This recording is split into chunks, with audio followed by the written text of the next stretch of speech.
আপনি কি কখনো ভেবেছেন ওরিও এত জনপ্রিয় হলো কিভাবে? এটা শুধু একটি বিস্কুট নয়, বরং স্বাদ, নকশা আর মিষ্টতায় এক নিখুঁত মেলবন্ধন। দুটি ব্ল্যাক চকলেট বিস্কুটের মাঝে এক আস্ত নরম ক্রিম। এই সহজ জিনিসটাই জয় করেছে কোটি মানুষের মন। ওরিও এখন শুধু খাবার না, এটা এক ধরনের অভ্যাস, এক ধরনের আনন্দ। কারো প্রিয় দুধে ডুবিয়ে খাওয়া, কারো আবার ঘুরিয়ে খাওয়া, কিন্তু খুব কম মানুষই জানে এই ছোট্ট বিস্কুটটা এত নিখুঁতভাবে তৈরি হয় কিভাবে।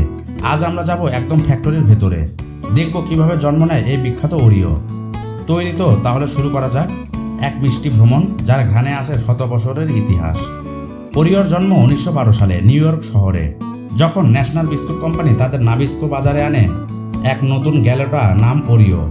দুটি গাঢ় চকলেট বিস্কুট, মাঝখানে ভ্যানিলা ক্রিম। শুনতে যতটা সাধারণ, তৈরি হলো ততটাই অসাধারণ এক সংমিশ্রণ। ওরিওর ডিজাইনটাই ছিল অন্যরকম। বিস্কুটের গায়ে ফুলের মতো নকশা, আর মাঝখানে বড় করে লেখা ওরিও। এই নকশা শুধু সাজানোর জন্য না, ওভেনে বেক করার সময় তাপ যেন সমানভাবে ছড়ায় সেটারও কাজ করে। আর নামটা কোথা থেকে এসেছে জানেন? অনেকে বলে অর শব্দটি ফরাসি, যার মানে সোনা। প্রথম প্যাকেটের রং ছিল সোনালি, তাই নাম নাকি ওরিও। আবার কেউ বলেন ক্রিম আর চকলেট শব্দের মিল রেখেই এই নাম। যাই হোক, নামটা সহজ, মুখে লাগে সুন্দর, আর সেই কারণে সারা পৃথিবীতে ছড়িয়ে গেছে এই নাম। আজ ওরিও বিক্রি হয় 100-রও বেশি দেশে।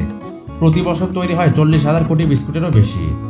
ভাবুন তো, দিনে কোটি কোটি মানুষ খায় এই একটাই ব্র্যান্ড।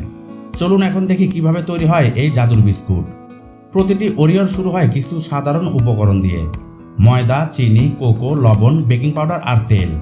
দেখতে সহজ, কিন্তু মেশানোর সময় একটুও ভুল চলবে না। ওরিওতে যে কোকো ব্যবহার করা হয় সেটা বিশেষ এক ধরনের, যাকে বলা হয় ডাস্ট প্রসেসড কোকো। এটা প্রক্রিয়াজাত করা হয় যাতে রং হয় গভীর কালো আর স্বাদ হয় একটু কম তিতা, কিন্তু অনেক মজাদার। সব উপকরণ মেশানো হয় বিশাল স্টিলের মেশিনে। সব মাপ নেওয়া হয় ডিজিটালভাবে, এমনকি তেল আর পানি পর্যন্ত দেওয়া হয় একদম নির্ভুলভাবে। তারপর মেশিনে ঢোকানো হয় ড্রাই আইস, যাতে মিশ্রণ ঠান্ডা থাকে কিন্তু ভিজে না যায়। এতে ময়দা নরম হয় না, আর বিস্কুটও হয় একদম শক্ত।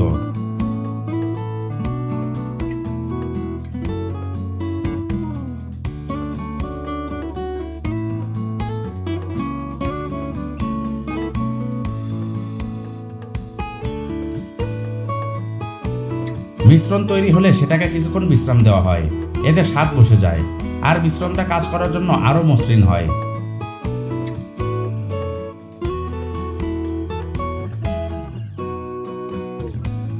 এরপর মিশ্রণের ছোট নমুনা পরীক্ষা করা হয়। ঘনত্ব, আর্দ্রতা, টেক্সচার সবকিছু ঠিক আছে কিনা দেখা হয়। সব ঠিক থাকলে তবেই যায় পরের ধাপে, ওরিওর বিখ্যাত ছাপ দেওয়া। এবার শুরু হয় সবচেয়ে চেনা অংশটা, ওরিওর নকশা। মেশিনে ময়দা ঢোকানো হয়, তারপর বিশাল রোলারে পাতলা করে চেপে ফেলা হয়। তারপর স্টিলের ছাঁচে প্রেস করে গোল গোল বিস্কুট কাটা হয়, আর সাথে সাথেই উঠে আসে বিখ্যাত সেই ওরিও ডিজাইন। এই ছাপ শুধু সুন্দর করার জন্য নয়, এটা বেকিংয়ের সময় গরম সমানভাবে ছড়াতে সাহায্য করে। এরপর বিস্কুটগুলো যায় 100 মিটার লম্বা ওভেনে, যেখানে তাপমাত্রা থাকে 180 থেকে 190 ডিগ্রি সেলসিয়াসের মধ্যে। মাত্র 10 থেকে 12 মিনিটেই প্রস্তুত হয় এক ব্যাচ ওরিও। বিস্কুটগুলো বের হয়ে আসে একদম শক্ত, গন্ধে ভরা। তারপর বিশাল ফ্যান দিয়ে ঠান্ডা করা হয়, যাতে ভিতরের তাপ থেমে যায় আর শক্ত ভাব ঠিক থাকে। সবশেষে প্রতিটি বিস্কুট স্ক্যান করা হয় ক্যামেরায়। যদি কোনোটা একটু পুড়ে যায়, বাঁকা হয় বা ছাপ ঠিক না হয়, তার সঙ্গে সঙ্গে বাদ দেওয়া হয়।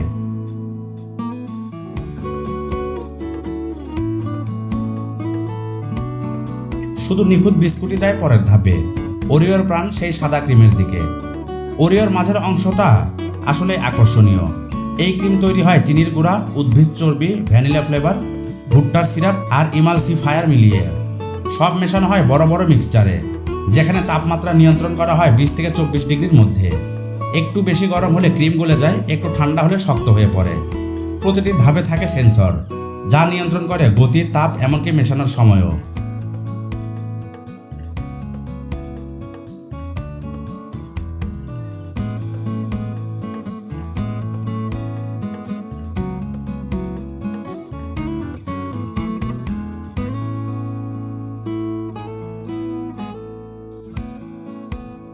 তারপর ক্রিম যায় এক অটোমেটিক পাইপ লাইনে, যা নিখুঁতভাবে সাজানো থাকে বিস্কুটের লাইনের সঙ্গে।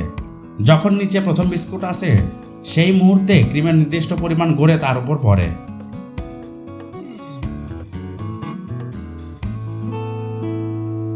তারপর উপরে বসে আরেকটা বিস্কুট, ধীরে ধীরে চাপ দিয়ে।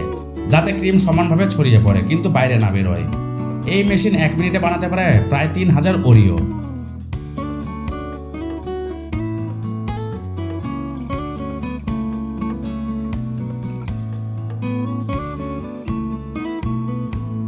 তারপর ওরিওগুলো যায় ঠান্ডা টানেলে, যেখানে ক্রিমটা একটু জমে যায় যাতে প্যাকেটজাত করার সময় আলাদা হয়ে না যায়।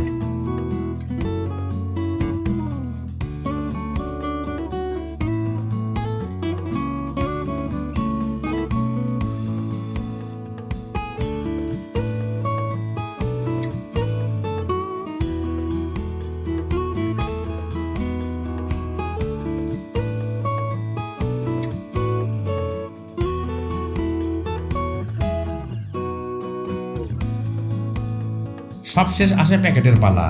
রোবট হাতের মতো যন্ত্রগুলো ওরিওগুলোকে সারি সারি করে সাজিয়ে যায়, ঢোকায় প্লাস্টিক প্যাকেটে, ভ্যাকুয়াম সিল করে দেয় আর লেবেলে লাগিয়ে পাঠিয়ে দেয় সারা বিশ্বে।